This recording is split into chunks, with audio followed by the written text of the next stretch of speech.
What's up, nerds? Welcome back to the channel. Today I'm going to be showing you 10 Steam Deck games that put Pokemon to shame. Now this is a part 2 video. In my first one I included a ton of games that were cute pixel art vibes, but you all wanted something darker, more mature, so I have cooked up a list specifically with that in mind, and I do not think you're going to be disappointed with these 10 games. So welcome back. Very excited to show you some of the things I've been cooking up. Welcome back to the channel, my nerds. Hope you're having a great day. Let's dive in.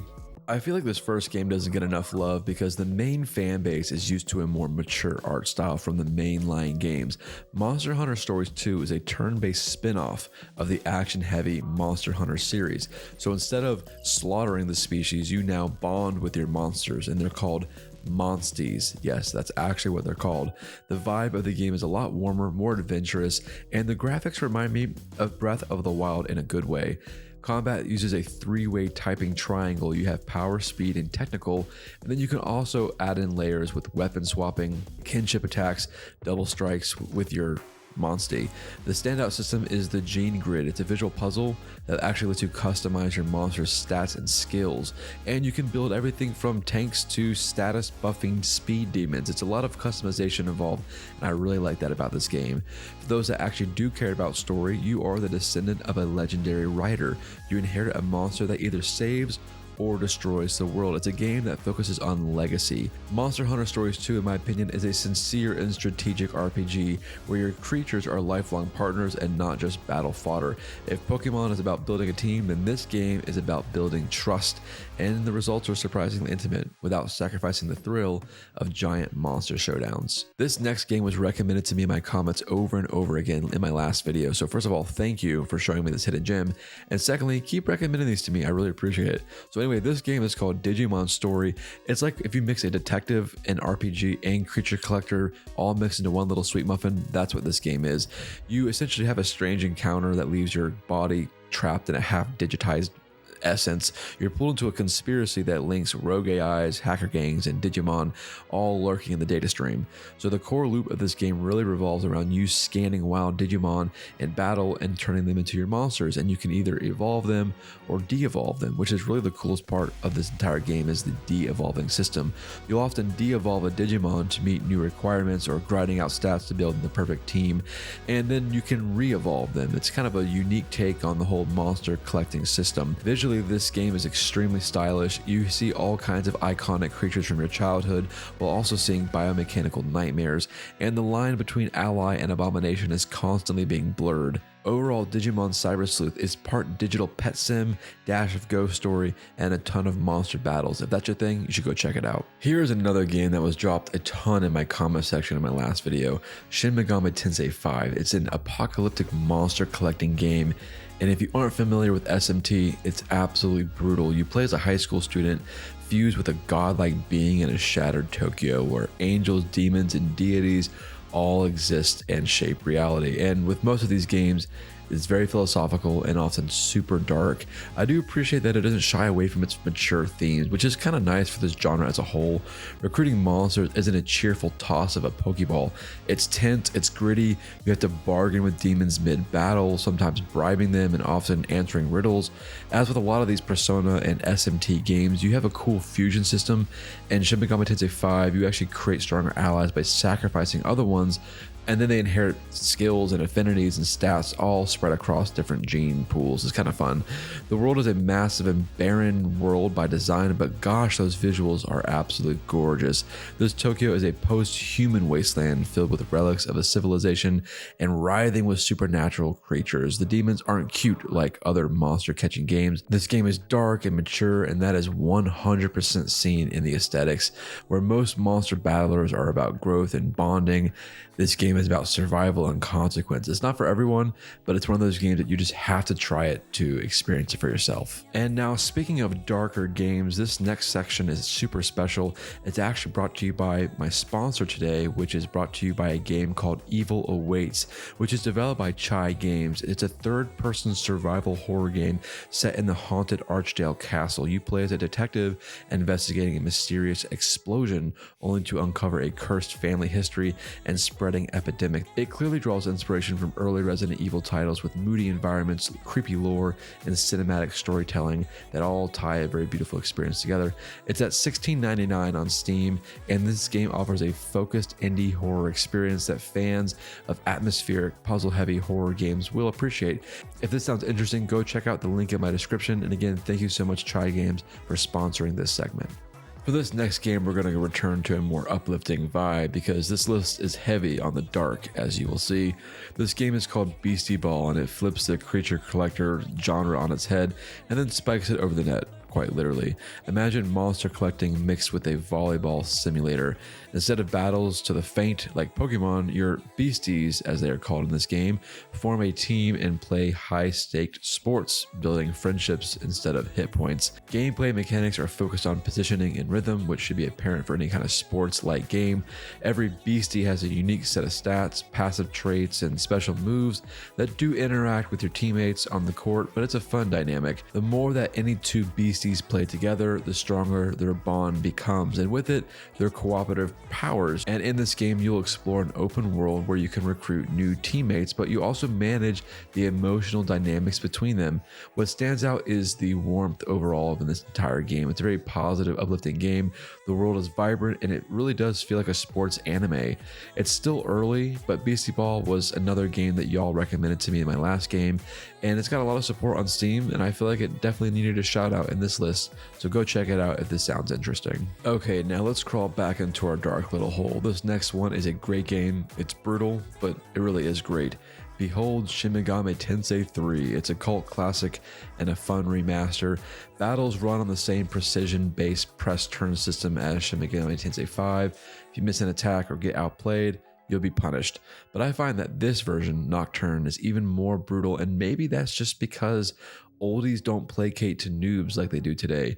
Your demons are recruited through tense conversation, very similar to SMT5, and then you can sacrifice them for fusions in order to survive the very insane dungeons. Every choice feels permanent. Buffs, debuffs, and even turn order totally matter over than just raw power. The tone truly is suffocating. Your hands might even get a little bit sweaty on this one. The world is a swirling void filled with ancient deities and nihilistic cults. Morality is fractured, and every path forward feels both liberating and damning. However, this game isn't just a monster battler, it is an endurance test wrapped in a spiritual crisis, which sounds like an average Saturday afternoon for myself. If most games in the genre ask, which friend do you want to bring into battle? This game asks, what price are you willing to pay for simply existing? It's a great game, go check it out. And yeah, it feels great on the Steam Deck. Moving on, and you can probably tell from this list, it's packed full of Atlas titles, and for good reason. Persona 5 Royal is a monster collecting game that might be considered SMT light. I would definitely suggest this game first if you haven't played an SMT title. Persona games in general are a bit more approachable, and they have other gameplay mechanics that just break up the grind. And Persona 5 Royal, you're a high school student who actually moonlights as a phantom thief who steals the twisted desires from corrupt adults through dream dungeons. It's a mix of social sim, part turn RPG, and creature collector and mixer. I personally find the social sim part really fun, and the stories are often a huge reward for their ending. Personas, which is in the title, these are the creatures that you actually use in game. They are the fragments of myth, ego, and trauma that you actually summon and use in battle. You can collect them and actually fuse them together for new strength. You can sacrifice them to create even stronger allies. I really like the Persona fusion system. It's found in a lot of these games, but in P5, I think it's excellent in particular. I think if you like stories, this game is definitely for you. What sets it apart is really how battle and story are so inseparable. Every dungeon is a reflection of the villain's corrupted psyche. There's real emotional weight to your progression. You're not just grinding XP or monsters, you're actually growing up, and you get to confront different story elements in the game. It's kind of fun. If there's any game in this list that you're going to sink your cash into, I'm definitely definitely going to recommend this one, especially if you play it on your Steam Deck. There's a few ways people find themselves playing this next game. You either love Dragon Quest or you were scrolling through a Steam query list, which is what happened to me. I had never heard of this title until I started scrolling through the creature collector tag in the Steam store. Before there were Pokeballs, there were monster meats and breeding charts. Welcome Dragon Quest monsters. It's really the prototype for Pokemon and for many other players, offering a very different kind of strategy, one centered less on catching and more on combining, which is a great mechanic found in a lot of the games in this video. You don't just find monsters, you make them. You form a team of 3, battle wild monsters, and then synthesize them into stronger forms. Again, a mechanic found in a lot of these games. Breeding is the heart of this system. It has family lines, different traits that can be passed on, stat tendencies, etc. Planning your monster lineage across generations becomes quite literally a science and a very fun system. The designs are pure DQ vibes. I'm talking about the slimes, the golems, the dragons, even the demon lords. They all feel goofy and familiar, but that's kind of the charm. Each world has a themed biome with its own encounter pool and bosses, warped in the classic Dragon Quest charm with a very, very light narrative touch. Dragon Quest Monsters doesn't just hand you creatures, it dares you to craft them. It has that old school vibe to it, and it's pretty fun without having overly done flashy animations. It's more about the planning system than anything else. I think it's a great game. You should definitely check it out. Okay, back into the darkness we go. Another Atlas title, the Soulless Army. It's an oddball action hybrid from the Shin Megami Tensei universe. Set in an alternate 1930 Tokyo, you play as a devil summoner with a revolver, katana, and a pocket full of demons. Unlike its turn-based siblings, this game plays in real time, and that was actually the big double take moment for me. You actually bring 2 demons into battle, issue commands while dodging attacks and swapping creatures mid-fight for elemental coverage, all live, not through turn-based. Demon fusion and negotiation return with traditional SMT inheritance and rules intact, but everything that happens while you're actively swinging and sprinting through battles. The tone is very, very Pulp Fiction-y. It has a vintage jazz. You have fedoras, strange rituals, and a protagonist who barely speaks, but that's always what makes it so cool. The demons are classic SMT fare. You got your gods, your ghosts, your freaks, all that good stuff. It's a very niche game, but one that shows how flexible monster collecting can be. Go check it out if you can. And if you can spare the cash and time, it's definitely worth it. Let's talk about throwback, shall we? Behold Monster Rancher. Oh my gosh, what a staple this was from my childhood. Monster Rancher isn't just about catching or battling. You literally get to raise these little things. It's an oddball simulation series where you summon monsters using real-world CDs, and then you get to train them, scold them, pamper them over the course of their very brief and chaotic lives.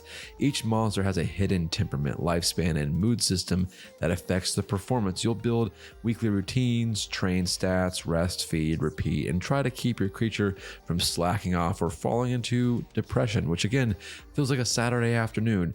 Battles are real time with limited control. Spacing and timing matter more than just the button mashing tropes you find in Pokemon. The roster is filled with everything from dragons and yetis, sentient plants, and living dolls, many of which can be fused into hybrid freaky monsters. Each has unique animations, stats, and personalities. Some are lazy, some are loyal. It's a cool system. It's less about being a monster battler though, it's more about monster parenting, and that's kind of the magic here. Monster Rancher is very unpredictable, it has some emotional moments, often very hilarious moments, and it's really capturing a part of the genre that no one else has really touched really well. The messiness of raising something imperfect and watching it grow anyway. It's just a really cool game to experience, and I highly recommend it if you have a Steam Deck to go check this one out. Moving on to our last title, this one is half parody and half psychological horror. Bugsnax is one of the strangest creature games ever made, and that's saying something because this list is quite dark at times. You arrive on an island filled with living food creatures, sentient strawberries and burgers and pasta snakes, and a community of oddball explorers obsessed with eating them. You don't battle Bugsnax, you trap them, you lure them, and study their behaviors in the environment in which they exist. Kind of like Pokemon Snap crossed over with Ape Escape, if that makes any sense to you. Each creature has unique patterns and weaknesses and bait preferences. Figuring out how to catch them is really the essence of this game. But beneath all the food puns and googly eyes is a story about addiction, self-worth, and body horror. Eating Bugsnax transforms your limbs into food. Characters spiral, isolate, and unravel themselves. And by the time the credits roll, you'll question whether you are helping anyone or just enabling them. Bugsnax is silly. It's disturbing, it's unforgettable. It's a monster game that you just don't train or fight, but still feel the weight of your choices. It's ketchup scented, existentialism at its finest, and again, that feels like Saturday afternoon. I highly recommend you check out this game, especially if you have a Steam Deck. That concludes our list for our top 10 Steam Deck games that put Pokemon to shame.